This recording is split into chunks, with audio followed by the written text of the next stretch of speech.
राहुल ओझा आपके साथ। पटना के जेडीयू दफ्तर में जेडीयू कार्यकारिणी की बड़ी बैठक हो रही है। बैठक में कुछ राजनीतिक प्रस्ताव पास हुए हैं। नीतीश के नेतृत्व में विधानसभा चुनाव लड़ा जाएगा। मिशन 2025 में बिहार में फिर से सफलता पाएंगे तो ये राजनीतिक प्रस्ताव जो लाए गए।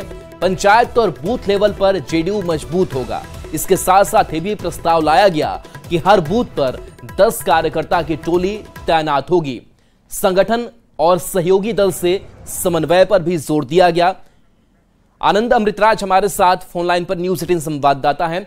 आनंद, राजनीतिक प्रस्ताव जो पास किए गए, लाए गए, उसमें मुख्य क्या रहा, क्या रणनीति तय की गई? देखिए, सबसे महत्वपूर्ण ये बात है कि आज के बैठक में राजनीतिक प्रस्ताव और संगठन का प्रस्ताव भी पारित किया गया, लेकिन सबसे महत्वपूर्ण यह है कि एनडीए ने साफ कर दिया, जेडीयू ने साफ कर दिया है कि 2025 का विधानसभा चुनाव नीतीश कुमार के चेहरे पे ही लड़ा जाएगा।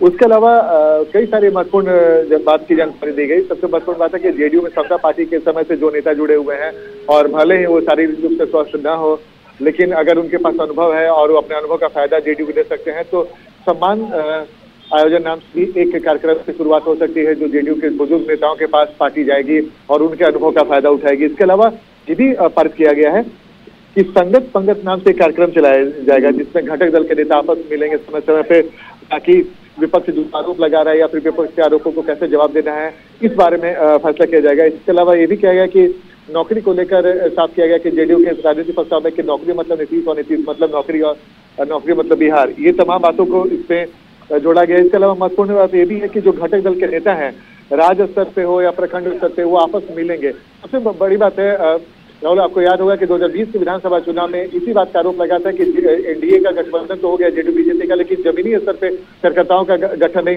संबंध बेहतर नहीं थे।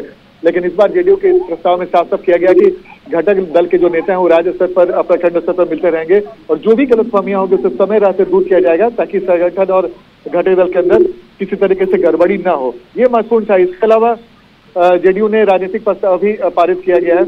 उसमें भी कई सारी बातें बोले कि नीतीश कुमार को डॉक्टर लोहिया के पसीनों पर लेने वाला नेता बनाया गया और बताया गया कि मैं जिस तरीके से नीतीश कुमार काम कर रहे हैं वो जेपी लोहिया और गांधी के सिद्धांतों को आगे बढ़ा रहे हैं। इसके अलावा इसमें ये भी बताया गया कि जेडीयू लोकसभा चुनाव परिणाम है उसमें नीतीश कुमार की महत्वपूर्ण भूमिका थी और एनडीए सरकार में भी जेडीयू की भूमिका महत्वपूर्ण थी। साथ में इस प्रस्ताव में एक बात भी और भी इम्पोर्टेंट डाला गया कि भाई विधानसभा का जो चुनाव, लोकसभा का जो चुनाव हुआ था और अगर उसके हिसाब से विधानसभा वार अगर जो आकलन किया गया उसके हिसाब से जेडीयू 77 सीटों पर सबसे बड़ी पार्टी के रूप में उभरी है। यानी कि जेडीयू ने इस प्रस्ताव में ये भी साबित करने की कोशिश की कि जेडीयू का लोकसभा चुनाव के बाद जो विधानसभा के हिसाब से अगर जो आकलन किया गया तो उसमें 77 सीटों पर जेडीयू आगे है। यानी कि बिहार में आज सबसे बड़ी पार्टी के तौर पर जेडीयू ने अपने आप को आगे रखने की कोशिश की है। ये कुछ महत्वपूर्ण बातें थी जी, जो आज इस बैठक में इस पर चर्चा की गई और इसका प्रस्ताव पारित किया गया। राहुल, चलिए, शुक्रिया आनंद इस अपडेट के लिए आपका। बिहार में इन दिनों